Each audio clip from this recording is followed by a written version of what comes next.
Aspirants welcome to Sivareddy logics. I'm కస్తూరి. ఈరోజు సెషన్లో మనం కరెంట్ అఫైర్స్ డిస్కస్ చేయబోతున్నాము.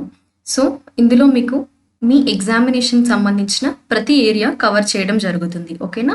సో ఫస్ట్ మనం ఇక్కడ కరెంట్ అఫైర్లో ఉన్న కాన్సెప్ట్ ఏంటి అంటే ICMR approval for Truenat test to detect Nipah in Kerala అండి. ఈ నిపా అంటే ఏంటి మనకి? That is all related to disease. అవునా? సో జస్ట్ ఒక విషయం కాన్సన్ట్రేట్ చేయండి. ఈ నిపా వైరస్ ఏదైతే ఉందో, సో ఇది ప్రీవియస్గా మనకి 1998లో అండ్ 1999లో అండి ఎక్కడ ఫస్ట్ డిటెక్ట్ అవ్వడం జరిగింది అంటే సింగపూర్ ఇంకా మలేషియాలో for the first time detect అవ్వడం జరిగింది నిపా వైరస్ అనేది. యాక్చువల్గా నిపా వైరస్ అనేది ప్రీవియస్గా కేరళలో ఎప్పుడు వచ్చింది అంటే మీరు చూసుకుంటే 2018 ఆ పీరియడ్లో నిపా వైరస్ అనేది కేరళలో రావడం జరిగింది. మళ్ళీ ఇప్పుడు కూడా కేరళలో నిపా వైరస్ అనేది విజృంభిస్తుంది. సో దాంట్లో భాగంగానే మనకి ఇక్కడ ఐసీఎంఆర్ అనేది రీసెంట్గా అప్రూవల్ ఇచ్చింది. ఏ టెస్ట్కి అది మరి అంటే మనకి దట్ ఈస్ ట్రూనాట్ పరీక్ష అండి. ఈ ట్రూనాట్ పరీక్ష అనేది ఏంటి అంటే ఇది ఒక చిప్ బేస్డ్ టెస్ట్ అనమాట. ఓకే, ఎందుకంటే ఈ చిప్ బేస్డ్ టెస్ట్ ద్వారా మనకి త్వరగా రిజల్ట్స్ అనేవి వస్తాయి. ఓకే, వైరస్ డిటెక్ట్ చేస్తుంది అనమాట. సో అందుకే ఈ చిప్ బేస్డ్ టెస్ట్ని ట్రూనాట్ టెస్ట్ చేయొచ్చు నిపా వైరస్కి అనేది ఐసీఎంఆర్ అనేది అప్రూవల్ ఇచ్చింది. మరి ఇక్కడ కేరళలో నిపా వైరస్ని గుర్తించడానికి మనకి ఐసీఎంఆర్ ట్రూనాట్ టెస్ట్కి అప్రూవల్ ఇచ్చింది. అవునా? Fine and good. నెక్స్ట్ ఇక్కడ మీరు తెలుసుకోవాల్సింది ఏంటి? ఈ ట్రూనాట్ టెస్ట్ అని చెప్పాను కదా, చిప్ బేస్డ్ టెస్ట్ అండి ఇది. అండ్ ఆల్సో ఐసీఎంఆర్ అంటే ఏంటి మనకి? Indian council for medical research. తెలుసు కదా ఇది మీకు ఫుల్ ఫామ్, ఎందుకంటే మీకు రైల్వే ఎగ్జామ్స్లో ఫుల్ ఫామ్ బేస్డ్గా క్వశ్చన్స్ రైజ్ చేస్తారు. So concentrate on full forms కూడా. ఓకేనా? నెక్స్ట్, అండ్ ఈ నిపా వైరస్కి ఉన్న లక్షణాలు ఏంటి? జనరల్గా అయితే ఈవెన్ చూసుకుంటే లైక్ ఫీవర్ కానీ, హెడేక్, ఓకే, అండ్ ఈ వూపింగ్, కాఫింగ్ ఇలాంటివి కూడా ఉంటాయి. అండ్ ఈవెన్ కోమాకి వెళ్ళిన కేసెస్ కూడా ఉన్నాయి నిపా వైరస్ సంబంధించి. ఎందుకంటే కోవిడ్తో కంపేర్ చేసుకుంటే నిపా వైరస్ అనేది డెడ్లీ డిసీజ్ అండి. చాలా మోర్ డెడ్లీ, అంటే కంపేర్ టు కోవిడ్ ఇది చాలా ఎక్కువగా తొందరగా డెడ్లీ డిసీజ్గా మారుతుంది. కానీ స్ప్రెడ్ అవ్వడం చూసుకుంటే కోవిడ్ మనకి ఎలా చాలా తొందరగా మనకి ఏంటంటే స్ప్రెడ్ అవుతుండే, కానీ నిపా వైరస్ ఏంటంటే కోవిడ్తో కంపేర్ చేస్తే కొంచెం తక్కువగా స్ప్రెడ్ అవ్వడానికి ఛాన్సెస్ ఉంది. బట్ ఏంటంటే దానితో కంపేర్ చేస్తే నిపా వైరస్ డేంజరస్ అనమాట. Okay, it can more even deadly. And also Nipah virus అనేది మనకి ఎవరి ద్వారా స్ప్రెడ్ అవుతుంది, ఎలా స్ప్రెడ్ అవుతుంది అంటే పర్సన్ టు పర్సన్ స్ప్రెడ్ అవుతుంది. అండ్ ఆల్సో ఇది మనకి నిపా వైరస్ అనేది జునాటిక్ డిసీజ్ అండి. ఈ జునాటిక్ డిసీజ్ అంటే హ్యూమన్ బీయింగ్స్కి ఎలా ట్రాన్స్మిట్ అవుతుంది అంటే ఫ్రమ్ ద ఇన్ఫెక్టెడ్ యానిమల్స్. ఏంటి?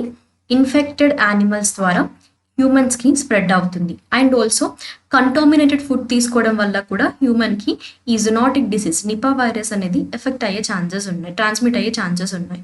అంటే ఇక్కడ ఇది జునాటిక్ డిసీజ్ అన్నాము. హ్యూమన్కి ఏ విధంగా లైక్ కొన్ని చూసుకుంటే ఎగ్జాంపుల్ ఎలాంటి యానిమల్స్ నుండి మనకి ట్రాన్స్ఫర్ అయ్యే ఛాన్సెస్ ఉన్నాయి అంటే ఫ్రూట్ బ్యాట్స్ అండి. ఏంటవి? Fruit bats.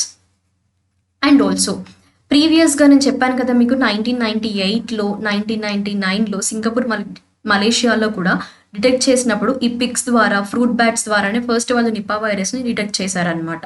సో 2018లో మనకి కేరళలో వచ్చింది. మళ్ళీ ప్రస్తుతం కూడా కేరళలో ఈ నిపా వైరస్ అనేది విజృంభిస్తుంది.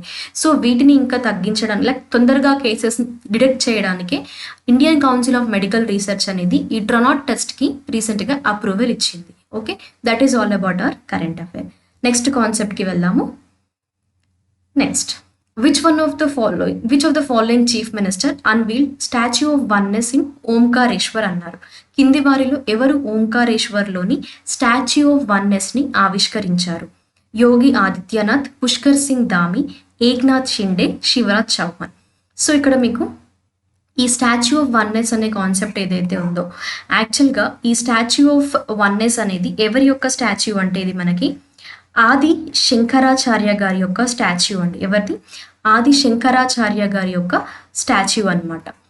అండ్ దెన్ ఈ స్టాచ్యూ ఆఫ్ వన్నెస్ రీసెంట్గా ఏ స్టేట్లో మనకి అన్వీల్ అయింది అంటే దట్ ఈస్ ఇన్ మధ్యప్రదేశ్లో అన్వీల్ అవ్వడం జరిగింది. అండ్ ఈవెన్ ఎక్కడ అంటే that is on the banks of Narmada river అండి. ఎక్కడ?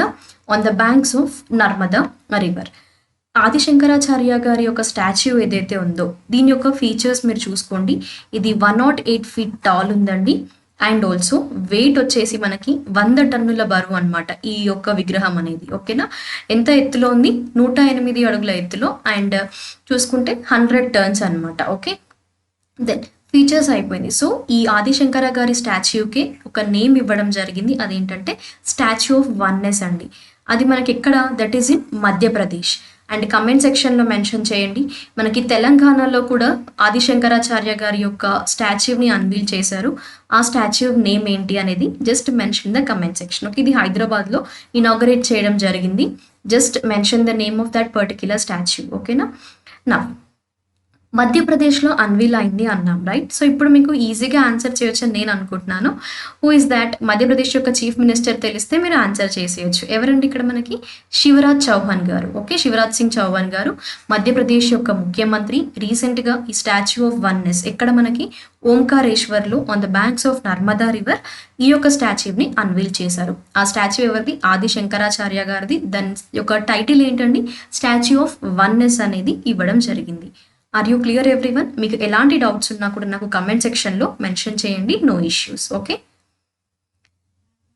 నెక్స్ట్ కాన్సెప్ట్కి వెళ్దాము. Indian naval ships, submarine and LRMP aircraft reach Singapore to participate in SIMBEX 2023. ఇక్కడ సింబెక్స్ 23 అన్నారు, అవునా?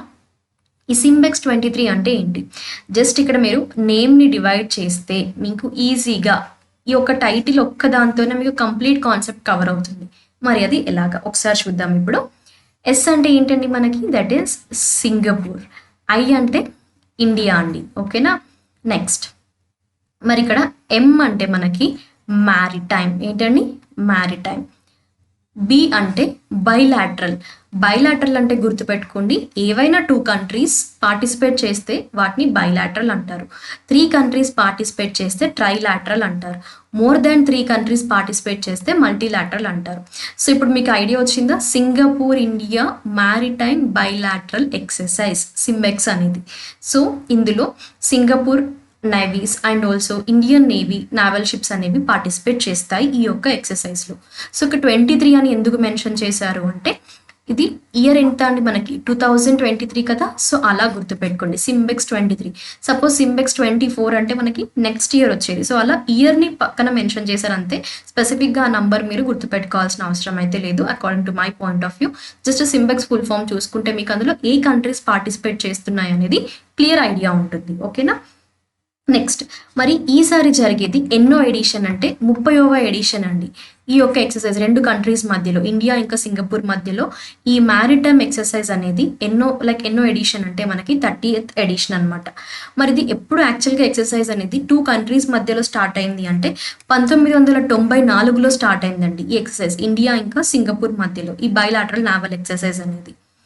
అండ్ ఆల్సో ఎస్పెషల్గా మీరు ఇక్కడ చూసుకున్నట్లయితే ఇండో పసిఫిక్ రీజియన్ సెక్యూరిటీకి సంబంధించి కూడా ఈ ఎక్సర్సైజ్ని కండక్ట్ చేస్తుంటారు. Okay, Indo Pacific region security పర్పస్గా కూడా. అండ్ ఆల్సో ఇండియాకి సంబంధించిన కొన్ని నావల్ షిప్స్ కూడా participate చేశాయండి.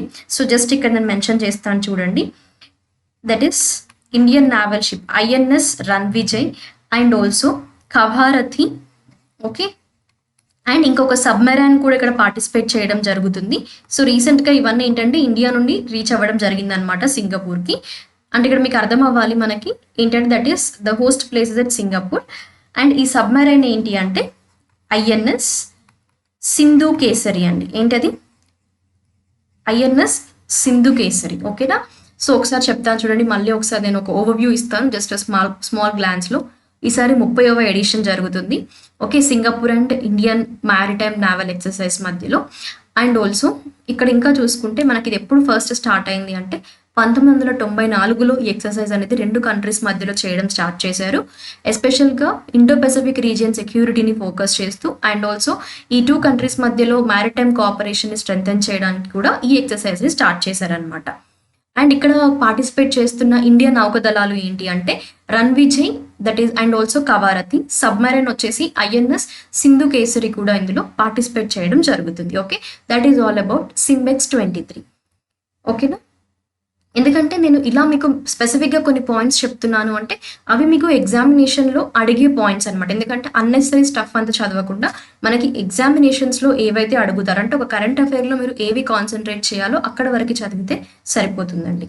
Next, who is eligible to receive Rashtriya Vigyan Puraskar? Okay. ఈ రాష్ట్రీయ విజ్ఞాన్ పురస్కార్ అందుకోవడానికి ఎవరు అర్హులు? సో రీసెంట్‌గా మనకి గవర్నమెంట్ ఆఫ్ ఇండియా ఈ యొక్క ఇనిషియేటివ్‌తో ముందుకు రావడం జరిగిందండి. ఒకసారి చూద్దాం ఆప్షన్స్ మనం. Only government employees in India, only Indian residents, only scientist working in government organizations, scientist, technologist, innovators from various sectors, including government, private, individuals of Indian origin residing abroad. So ఇక్కడ option D ఏదైతే ఉందో ఇది correct answer అండి. ఈ రాష్ట్రీయ విజ్ఞాన్ పురస్కార్ అనేది ఎస్పెషల్గా science and technology side focus చేస్తూ ఎవరైతే లైక్ ఎస్పెషల్గా వర్క్స్ కానివ్వండి, ఓకేనా. సో ఏ సెక్టార్స్లో స్పెషల్గా అంటే సైన్స్ అండ్ టెక్నాలజీ ఫీల్డ్లో ఎవరి కాంట్రిబ్యూషన్ అయితే ఉంటుందో సో వాళ్ళకి ఏంటంటే ఈ రాష్ట్రీయ విజ్ఞాన్ పురస్కారం అందుకునే అర్హులు అనమాట, ఓకేనా. సో ఇందులో scientist, technologies, even public, that means government employees అవనివ్వచ్చు, ప్రైవేట్ ఎంప్లాయీస్ అవనివ్వచ్చు, అండ్ ఆల్సో ఇండివిజువల్గా కూడా, okay, individuals of an Indian origin who are residing in abroad కూడా ఈ రాష్ట్రీయ విజ్ఞాన్ పురస్కారం అందుకోవడానికి ఎలిజిబుల్ అనమాట, ఓకేనా. మరి ఈ రాష్ట్రీయ విజ్ఞాన్ పురస్కార్కి నామినేషన్స్ చేసుకోవచ్చు, కానీ ఎవరు సెలెక్ట్ చేస్తారు అంటే ఆర్వీపీసీ అండి, రాష్ట్రీయ విజ్ఞాన్ పురస్కార్ కమిటీ అనేది ఈ నామినేషన్స్ని రివ్యూ చేసి సో సెలెక్ట్ చేయడం జరుగుతుంది. ఎవరైతే సైన్స్ అండ్ టెక్నాలజీ ఫీల్డ్కి కాంట్రిబ్యూషన్స్ ఉన్నాయో సో వాళ్ళని రికగ్నైజ్ చేస్తూ రాష్ట్రీయ విజ్ఞాన్ పురస్కార్ కమిటీ అనేది ఈ యొక్క పర్సనాలిటీస్ని సెలెక్ట్ చేస్తారు, ఓకేనా. So that is all related to Rashtriya Vigyan Puraskar. మనకి ఇది రీసెంట్ కరెంట్ అఫైర్లో ఉంది.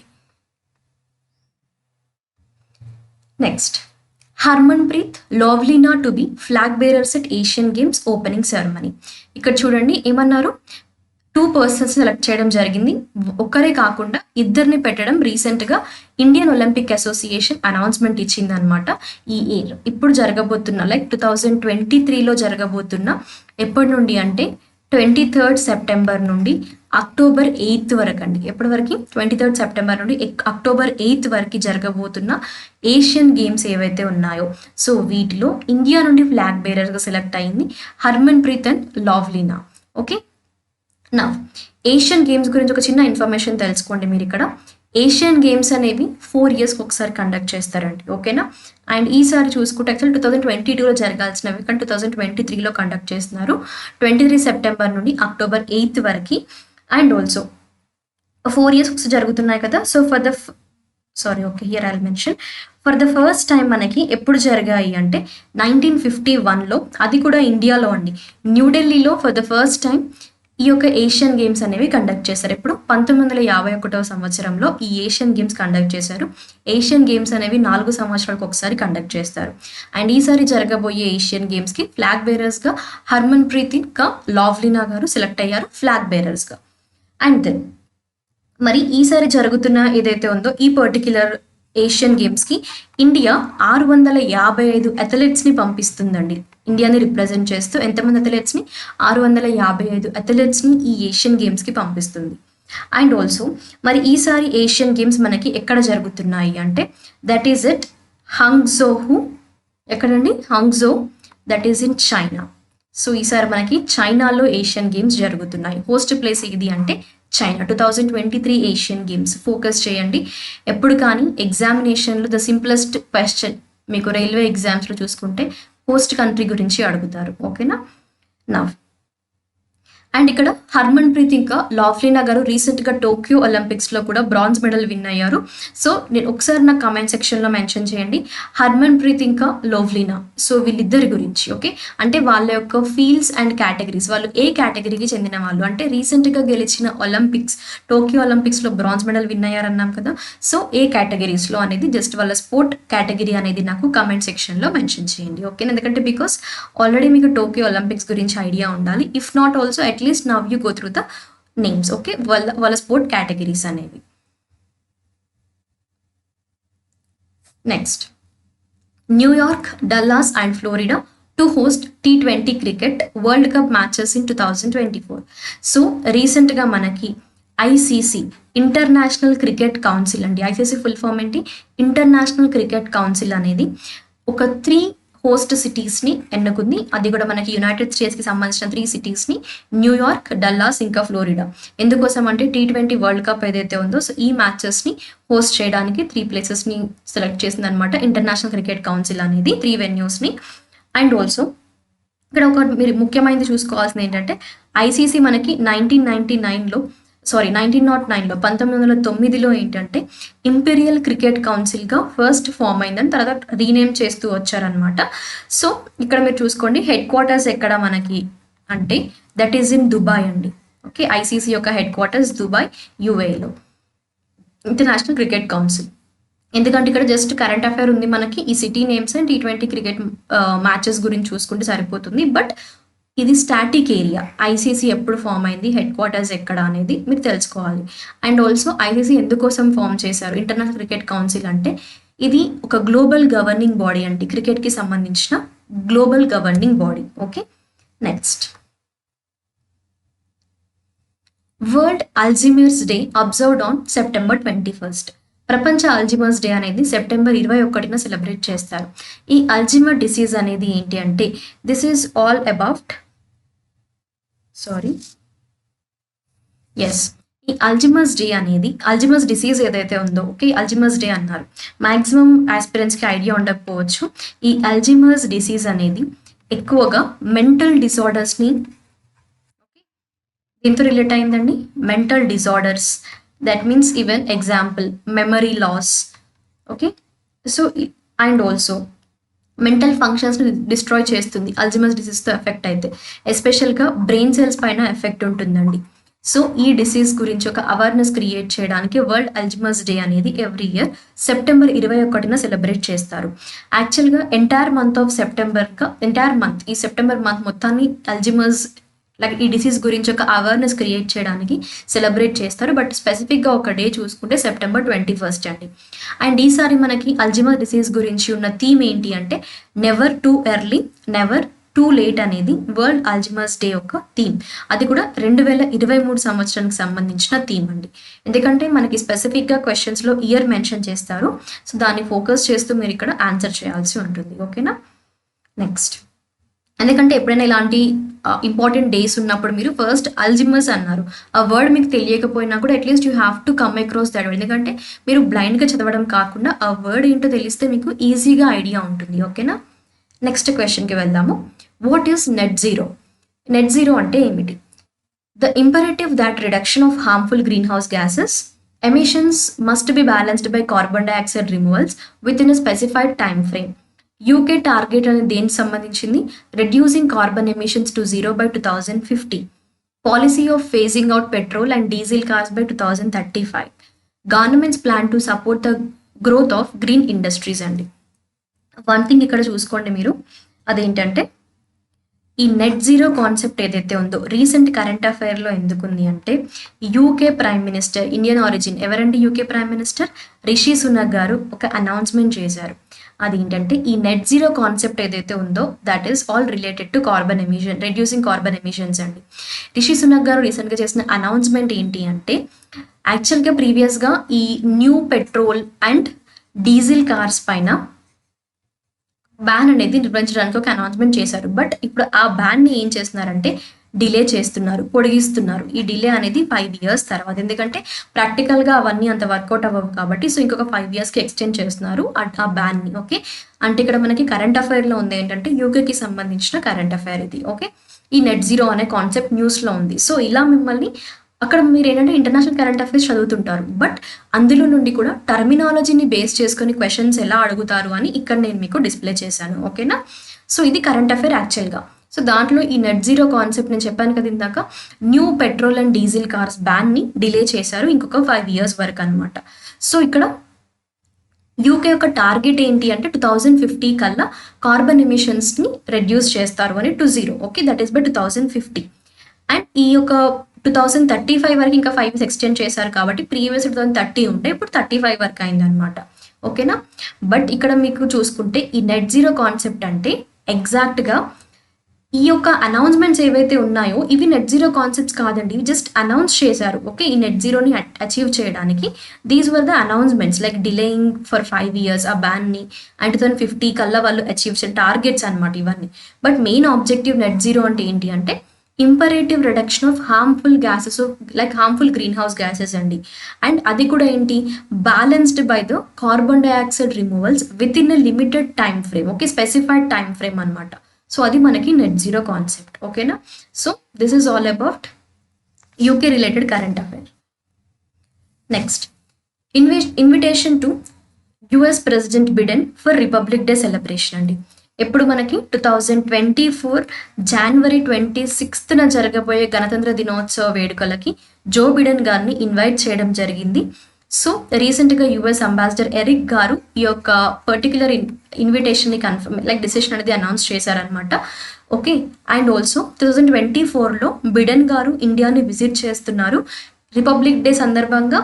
అండ్ ఆల్సో ఇంకొక ఇన్ఫర్మేషన్ కూడా ఉంది, అదేంటంటే క్వాడ్ సమిట్ ఏదైతే ఉందో మనకి, ఓకే, ఈ క్వాడ్ సమిట్కి కూడా ఆల్రెడీ షెడ్యూల్ చేశారు బిడెన్ గారి యొక్క విజిట్ అనేది ఇండియాకి. సో క్వాడ్కి సంబంధించి విజిట్ అవుతున్నారు అండ్ ఆల్సో రిపబ్లిక్ డేకి గెస్ట్గా కూడా మనకి ఇన్విటేషన్ అనేది యుఎస్ ప్రెసిడెంట్ బిడెన్ గారికి ఇవ్వడం జరిగింది. ఓకే, ఎందుకంటే రీసెంట్గా మీరు చూసుకుంటే స్టేట్ ఎగ్జామ్స్లో కూడా అడుగుతున్నారు చీఫ్ గెస్ట్గా మనకి ఏ కంట్రీ నుండి ఎవరు వచ్చారు రీసెంట్గా జరిగిన రిపబ్లిక్ డేకి అనేది. ప్రీవియస్గా మీరు ఏమైనా స్టేట్లో ఎగ్జామ్స్ రాసినట్లయితే మీకు ఐడియా ఉంటుంది. సో ఇలా మీరు ఏంటంటే మనకి ఎవరు వస్తున్నారు మన రిపబ్లిక్ డే సెలబ్రేషన్స్కి అనేది మీరు చూసుకోవాల్సి ఉంటుంది. సో అందుకే స్పెసిఫిక్గా ఈ టాపిక్ ఇక్కడ నేను మీకు మెన్షన్ చేశాను. Next, whom did the ECI rope into the educate and motivate the young voters? Chacha Chaudhary, Sabu, super commando Dhruva, fourth only 192. ఇక్కడ చాచా చౌదరి గారు ఇంకా సబు గారిని ఓన్లీ 192 అండి. వీళ్ళిద్దరిని రీసెంట్గా election commission of India ECI అన్నారు ఇక్కడ. ఓకే, సో ఇక్కడ ఈసీఐ అంటే ఏంటండి ఎలక్షన్ కమిషన్ ఆఫ్ ఇండియా, వీళ్ళిద్దరిని సెలెక్ట్ చేసింది అనమాట. ఎందుకోసము యంగ్ ఓటర్స్ని మోటివేట్ చేయడానికి, ఎడ్యుకేట్ చేయడానికి వాళ్ళని అప్కమింగ్ ఎలక్షన్స్లో. ఏ విధంగా అంటే ఒక కామిక్ బుక్ రీసెంట్గా లాంచ్ చేశారు చాచా చౌదరి గారు ఇంకా సబు గారు రాసిన బుక్ ఏంటి అంటే చాచా చౌదరి ఔర్ చునావి దంగల్ అనే ఒక కామిక్ బుక్ అండి. ఓకే, అండ్ ఆల్సో ఇక్కడ మీరు ముఖ్యంగా తెలుసుకోవాల్సింది ఏంటి స్టాటిక్ పార్ట్. ఇది current affair fine and good. Okay, కానీ స్టాటిక్ పార్ట్ ఏంటి అంటే మనకి చీఫ్ ఎలక్షన్ కమిషనర్. ఓకే, ఎవరండి ప్రెసెంట్గా ఉంది మనకి శ్రీ రాజీవ్ కుమార్ గారు చీఫ్ ఎలక్షన్ కమిషనర్గా వ్యవహరిస్తున్నారు ప్రస్తుతం. అండ్ మనకి ఎప్పుడు ఫామ్ అయిందండి election commission of India 1950 25th January. అవునా, ఈవెన్ 25th Januaryనే ఓటర్స్ డేగా కూడా మనకి సెలబ్రేట్ చేస్తారు ఇండియాలో. ఎందుకంటే ఆ రోజున మనకి election commission of India form అయింది కాబట్టి January 25th నేషనల్ ఓటర్స్ డేగా సెలబ్రేట్ చేస్తారు. Okay, and then election commission of India యొక్క హెడ్ క్వార్టర్స్ ఎక్కడ మనకి అంటే దట్ ఈజ్ ఇట్ న్యూఢిల్లీ అండి. Are you clear? సో ఇది మీరు తెలుసుకోవాల్సిన స్టాటిక్ పార్ట్. ఎందుకంటే ఫర్దర్ ఎగ్జామినేషన్లో మీకు రాబోయే క్వశ్చన్స్ ఎలక్షన్ కమిషన్ ఆఫ్ ఇండియాకి ఇంటర్లింక్గా ఉంటాయి. So better to focus on these areas also. ఓకేనా, నెక్స్ట్, సో ఇందాక నేను మీకు డిస్కస్ చేసిన కాన్సెప్ట్ ఇది. హియర్ వర్ ద క్వశ్చన్స్, ఒక 2-3 క్వశ్చన్స్ నేను జస్ట్ ఆల్రెడీ ప్రీవియస్గా 2-3 క్వశ్చన్స్ ఇచ్చాను కాన్సెప్ట్స్ చదువుతున్నప్పుడు డిస్కస్ చేస్తున్నప్పుడు. వాటితో పాటు ఇప్పుడు నేను లాస్ట్ కొన్ని క్వశ్చన్స్ ఇస్తున్నాను మీకు, వీటిని కమెంట్ సెక్షన్లో మెన్షన్ చేయండి. What is the significance of ICMRs, that is Indian Council Medical Research approval for using Truenat test for Nipah virus in Kerala? అవునా, ఈ యొక్క నిపా వైరస్ సంబంధించిన ట్రోనాట్ టెస్ట్కి సంబంధించిన సిగ్నిఫికెన్స్ ఏంటి అన్నారు. It allows any hospital to conduct Nipah test. It enables more labs in the state to diagnose Nipah. It guarantees immediate treatment for Nipah patients. It restricts the testing of that is to Koskida Medical College Hospital. ఈ స్పెసిఫిక్గా కొన్ని medical colleges like ఏంటంటే ఏ ఒక్క particular హాస్పిటల్స్లో అయితే biosafety level ఉంటాయో, that means ఆ laboratories ఉంటాయో, సో అక్కడ లైక్ ఎక్విప్మెంట్స్ అన్నీ ఉన్న దాంట్లోనే ఈ టెస్ట్ దట్ ఈస్ ట్రోనాట్ టెస్ట్ అనమాట. లైక్ చిప్ బేస్డ్ టెస్ట్ కదా ఇది. సో అక్కడ ఎక్విప్మెంట్స్ని బేస్ చేసుకొని ఈ టెస్ట్ చేయాలి అని రీసెంట్గా ICMR అప్రూవల్ ఇచ్చింది. ఎందుకోసము నిపా వైరస్ని డిటెక్ట్ చేయడానికి. ఎక్కడ ఇది విజృంభిస్తుంది మనకి, ఏ రాష్ట్రంలో? కేరళ రాష్ట్రంలో. ఓకేనా, next, how many UNESCO world heritage sites are there in India? ప్రపంచ వారసత్వ ప్రదేశాలండి భారతదేశంలో ఎన్ని ఉన్నాయి? 40, 42, 41, 43. ఆల్రెడీ నేను మీకు ప్రీవియస్ క్లాస్లో లిస్ట్ కూడా ఇచ్చాను. 39, 40, 41 అండ్ 42, రైట్? సో స్టిల్ ఒకవేళ మీకు ఐడియా లేకపోతే ప్రీవియస్ క్లాస్ వాచ్ చేయండి, కరెంట్ అఫైర్ క్లాస్. అందులో మనం డిస్కస్ చేసాము already. 39th world heritage site ఏంటి, 40 ఏంటి, 41 ఏంటి, 42 ఏంటి. 41 అండ్ 42 రీసెంట్గానే లిస్ట్ అయ్యాయి. సో ఇవి ఖచ్చితంగా ఎగ్జామినేషన్లో అడిగే ఛాన్సెస్ ఉంటాయి, ఇంటర్లింక్ చేసుకొని కరెంట్ అఫైర్స్కి. ఓకేనా? Next, which of the following is most populous country in Africa? Nigeria, Ethiopia, Egypt or Democratic Republic of the Congo? Yes, కింది వాటిలో ఆఫ్రికాలోని అత్యధిక జనాభా కలిగిన దేశం ఏది? Just mention in the comment section. I think so everyone were clear with the concepts, right? మనం ఇప్పుడు డిస్కస్ చేసినవన్నీ కూడా ఒకసారి ఇక్కడ నేను చెప్తాను చూడండి. మనం ఈరోజు ముఖ్యంగా మీరు ఫోకస్ చేయాల్సినవి నిపా వైరస్ గురించి అండి. అండ్ ఆల్సో స్పోర్ట్స్ రిలేటెడ్గా అయితే Asian Games. Okay, and next related to that is statue of oneness. ఏంటండి? Statue of oneness. And also moving to SIMBEX exercise. Next moving to, already we have discussed about Election commission of India and also ICC, International Cricket Council. Okay, and then moving to net zero concept and also moving to Alzheimer's disease. ఓకేనా? So these were the areas ఎక్కువగా మీరు focus చేయాల్సినవి ఈరోజు మనం discuss చేసిన current affair క్లాస్లో. I hope all you were have a clear idea. And also ఈ current అఫైర్లో మీకు ఎలాంటి డౌట్స్ ఉన్నా, ఎక్కడైనా కాన్సెప్ట్ అర్థం అవ్వలేదు అంటే you can mention in the comment section. The next day I'll be going to explain again. Okay, thank you all. And also follow us on our YouTube channel Shiva Reddy Logics. And also don't forget to click the like button and try to share our classes to many more aspirants.